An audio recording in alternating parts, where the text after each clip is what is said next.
coffee, I already told you the substitute. Tea or coffee, you can have the combination of ajwain, asafoetida, and very small amount of green tea. You can add particularly clove, and then you can add to it even the cardamom. You can have a fennel, and then boil that, and then you can have a beautiful, very tasty tea.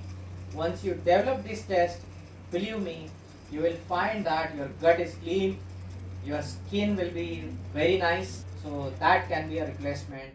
Believe me, this replacement, everybody who knows about digestive system, they are doing it.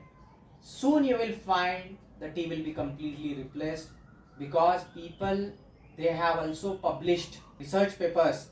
They have not published, anybody has not published tea with milk.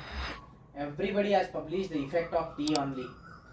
We drink tea with milk, which has a very detrimental effect, actually, I can say.